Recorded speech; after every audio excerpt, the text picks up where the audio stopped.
പ്രിയപ്പെട്ടവരെ, കടൽക്ഷോഭത്തെ തുടർന്ന് വീട് നഷ്ടമായവർക്ക് പ്രതിമാസ വാടക ലഭിക്കാതെയായിട്ട് 5 വർഷമാവുന്നു. 2019, 2021 വർഷങ്ങളിലുണ്ടായ കടലാക്രമണത്തിൽ നിരവധി വീടുകളാണ് കടലെടുത്തത്. വാടക വീടുകളിലേക്ക് മാറാൻ നിർദ്ദേശം നൽകിയ സർക്കാർ പ്രതിമാസം 5500 രൂപ വാടക നൽകാമെന്ന് പറഞ്ഞ് തങ്ങളെ വഞ്ചിച്ചുവെന്ന് വലിയതുറ നിവാസികൾ പറയുന്നു. ഫിഷറീസ് ഡിപ്പാർട്ട്മെന്റ് കളക്ടർക്ക് അയച്ച ലിസ്റ്റിൽ ഉൾപ്പെട്ട തിരുവനന്തപുരത്തെ 44 കുടുംബങ്ങൾക്ക് ഇതുവരെയും പ്രതിമാസ വാടക ലഭിച്ചിട്ടില്ല. നമുക്ക് ആ പ്രതികരണങ്ങളൊന്ന് കേട്ടുവരാം. ഈ 5.5 വർഷം കൊണ്ട് ഞാൻ കയറി ഇറങ്ങാത്ത സ്ഥലങ്ങളില്ല. അതായത് നമ്മുടെ ഈ ഫിഷറീസ് തൊട്ട് കളക്ടർ ഓഫീസ് വരെ ഞാൻ കയറി ഇറങ്ങിയ എല്ലാ രേഖ സഹിതം എൻ്റെ കയ്യിലുണ്ട്. ഏതൊക്കെ ഡേറ്റിനൊക്കെയാണ് അവരെന്തൊക്കെ ചോദിച്ചോ അതെല്ലാം ഞാൻ കൊടുത്തായിരുന്നു. ഞാൻ എൻ്റെ കഴിവിൻ്റെ പരമാവധി എൻ്റെ റെക്കോർഡ്സ് കംപ്ലീറ്റും മത്സ്യബട്ട് മുതൽ അങ്ങ് അറ്റം വരെയുള്ള എൻ്റെ റെക്കോർഡ് കംപ്ലീറ്റും വാടക കിടക്കുന്നത് വരെ റെക്കോർഡ് കംപ്ലീറ്റ് ഞാൻ ഫിഷറീസ് ഓഫീസിൽ ഞാൻ ഏൽപ്പിച്ചു കൊടുത്ത്.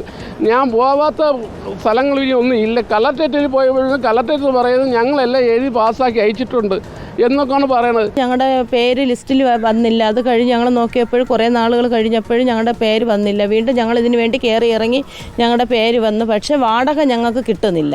ഈ 3 വർഷം കൊണ്ട് ഞങ്ങളുടെ കയ്യിൽ നിന്നാണ് ഞങ്ങൾ കഷ്ടപ്പെട്ടാണ് ഞങ്ങൾ വാടക കൊടുക്കുന്നത്. സ്കൂളിൽ കിടന്നപ്പോൾ സ്ഥല സൗകര്യം കുറേകൊണ്ട് അവർ പറഞ്ഞ് ഒന്നിൽ ബന്ധുക്കളെ വീട്ടിൽ അല്ലെങ്കിൽ വാടക വീട്ടിൽ പോയി ഞങ്ങൾ വാടക തരാം.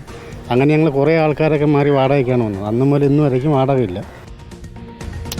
നമുക്കിപ്പം അരുൺ സോളമൻ ചേരുന്നുണ്ട്. അരുൺ സോളമൻ വലിയതുറയിലുണ്ട്. അരുൺ, ഇതിൽ ആരാണ് ഇവർക്ക് ഈ 5500 രൂപ വീതം മാസവാടക നൽകാമെന്ന് ഉറപ്പ് കൊടുത്തത്?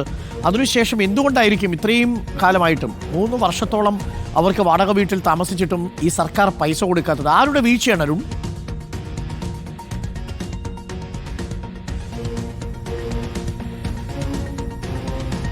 അരുൺ കേൾക്കാമോ? അരുൺ ഇപ്പോൾ നിൽക്കുന്നത് വലിയതുറയിലാണ്. വലിയതുറയിലെ 44 കുടുംബങ്ങൾ കടൽക്ഷോഭത്തിൽ വീട് തകർന്നവർ അവർ മറ്റു വീടുകളിലേക്ക് താമസിക്കുമ്പോൾ അവർക്ക് പ്രതിമാസം 5500 രൂപ വാടക ലഭിക്കും എന്നുള്ളതായിരുന്നു അവർക്ക് കിട്ടിയ ഉറപ്പ്. പക്ഷേ ഉറപ്പ് പാലിച്ചില്ല സർക്കാർ. കഴിഞ്ഞ 3 വർഷമായി അവർക്ക് ഈ വാടക സ്വന്തം പോക്കറ്റിൽ നിന്ന് എടുത്തു കൊടുക്കേണ്ടി വരുന്ന സാഹചര്യമാണ്. അരുൺ സോളമൻ നമുക്കൊപ്പം ചേരുന്നുണ്ട്. അരുൺ സോളമൻ, ഇത് ആരുടെ വീഴ്ചയാണ്? ആരാണ് ഇവർക്ക് ഉറപ്പ് കൊടുത്തത്? എന്നിട്ട് ആരാണ് ഈ ഉറപ്പ് പാലിക്കാത്തത്? അരുൺ,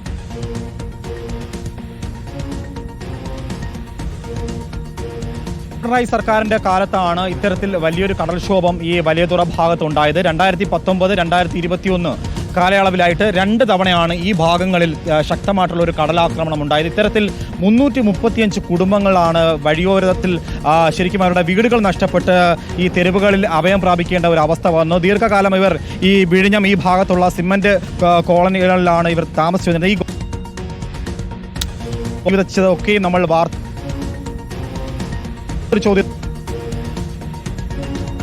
അരുൺ, ചെറിയ ശബ്ദവിനിമയത്തിൽ ചെറിയ ഒരു സാങ്കേതിക തടസ്സമുണ്ട്. നമുക്ക് അരുണിലേക്ക് തിരിച്ചു വരാം. ആ ശബ്ദം നന്നാക്കിയതിനു ശേഷം ദുരിതബാധിതരോട് അവഗണന എന്ന വാർത്തയാണ് പ്രേക്ഷകരിലേക്ക് ഇപ്പോൾ അരുൺ സോളമൻ എത്തിക്കാൻ ശ്രമിച്ചത്. വലിയതുറയിൽ നിന്നാണ് 44 കുടുംബങ്ങൾക്ക് 5500 രൂപ മാസം വാടകയ്ക്ക് നിങ്ങൾ പോയി താമസിച്ചോളൂ, ഞങ്ങൾ തരാമെന്ന് സർക്കാർ പറഞ്ഞു. 3 വർഷമായിട്ട് 5 പൈസ പോലും കിട്ടിയിട്ടില്ല എന്നാണ് ഈ 44 കുടുംബങ്ങളും റിപ്പോർട്ടർ ടിവിയോട് പറഞ്ഞത്.